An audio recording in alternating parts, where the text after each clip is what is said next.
acompanhamos mais um tribunal de júri, na verdade, que já havíamos um caso, na verdade, que já foi submetido ao tribunal de júri no ano passado. Houve a anulação. Para a nossa audiência, doutor, de uma forma resumida e simples. Por que foi cancelado? O que aconteceu e qual foi o resultado de hoje? Primeiro eu cumprimento, né, Alisson, a sua audiência, a vocês, pessoal da Rádio Fronteira. O que aconteceu? Esse caso foi submetido a julgamento no Tribunal do Júri em abril do ano passado. O Ministério Público apelou, entendendo que aquela absolvição, né, que também naquele caso foi absolvido por ausência de autoria, né, num quesito específico da ausência de autoria. Naquele momento, o Ministério Público apresentou a apelação, entendendo que aquele julgamento era contrário à prova dos autos. O artigo 593 do Código de Processo Penal permite que se faça isso, e como o júri é soberano, né, a decisão do tribunal, que concordou com o Ministério Público, dizendo que realmente havia sido contrário à prova dos autos, não poderia ser proferir um novo julgamento no lugar, e sim mandar o júri ser realizado novamente. Então foi isso que aconteceu, o Tribunal de Justiça entendeu que as provas não eram no sentido da ausência da autoria, mandou que se refizesse o júri, e aí foi o que aconteceu na data de hoje. Só que no momento do julgamento de hoje, o jurado sustentou esse entendimento de que não houve autoria.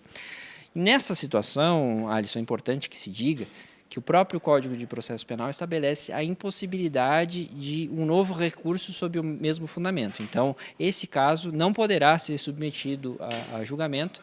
Aqui, então, prevalece o princípio constitucional da soberania dos julgamentos no Tribunal do Júri. Vamos conversar também com os advogados que atuaram nesse caso, por 2 vezes, inclusive. Dr. Gaspar Fidelis de Almeida Júnior. Doutor, o que aconteceu nesse caso? Nos explique, e qual é, na visão da defesa, o entendimento das duas situações que tiveram, na verdade, o mesmo resultado, mas que por 2 vezes esse seu cliente precisou passar pelo tribunal de júri. Então, na primeira oportunidade, a sociedade compreendeu então que ele não cometeu o crime.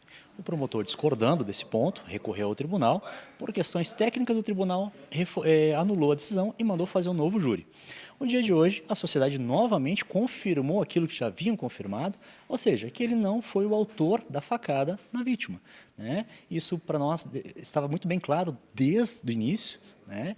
E fizemos praticamente 2 júris gastando dinheiro do Estado aí para chegar ao mesmo resultado, ou seja, a absolvição, a inocência do acusado. Dr. Cleverson, o que de fato mudou de um júri para o outro? Além dos jurados, claro.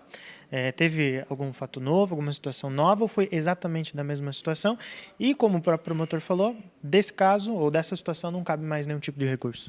Com relação ao júri anterior, o que aconteceu é que, na primeira oportunidade, nós dispensamos a oitiva da vítima, que é a principal interessada no processo, quem sabia o que realmente tinha ou não acontecido naquela oportunidade, porque ela não estava se sentindo bem. Na data de hoje, a gente não aceitou dispensá-la, inclusive o promotor até fez pedido no início para dispensar, só que ela tinha sido indicada pela defesa. E nós não abrimos mão da oitiva dela. Ela esclareceu hoje os pontos, inclusive isso ficou bem claro aqui, de como na outra vez já tinha ficado e hoje ficou muito mais claro, de que não havia sido o acusado quem tinha praticado a lesão no pescoço da vítima. Então, os jurados compreenderam isso, ficou bem cristalino, a tese da acusação não se sustentou nem na primeira vez e muito menos nessa vez. E saímos aqui com a consciência tranquila, com o dever cumprido. Não haviam diversas teses alegadas pela defesa, apenas a única tese de negativa de autoria, porque realmente não foi o acusado. No momento, com essa segunda absolvição, a própria lei, o Código de Processo Penal, veda um novo recurso pelo mesmo motivo, pelo mesmo fundamento, que na primeira vez foi, porque na visão do Ministério Público a decisão tinha sido contrária à prova dos autos. Hoje ficou bem claro que a decisão não foi contrária à prova dos autos, foi confirmada novamente, e agora, então, o processo se encerra, sem possibilidade de recurso do Ministério Público.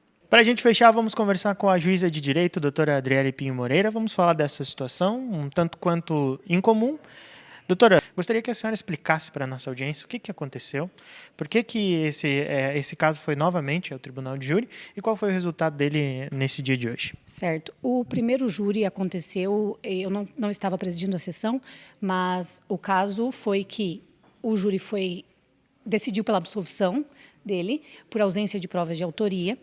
O Ministério Público recorreu desta decisão e o tribunal anulou o júri, considerando que, analisando as provas, o tribunal entendeu que haveriam provas que deveriam ser melhor analisadas. Por isso, é refeito o júri, por ordem do tribunal. Então, hoje foi o segundo júri, certo? Refeito. E, nessa oportunidade, os jurados analisaram as provas e entenderam novamente que não há provas de autoria a respeito da imputação que o Ministério Público fez ao acusado. Então, resultou na absolvição novamente e dessa decisão agora, pelo mesmo motivo, não cabe mais recurso.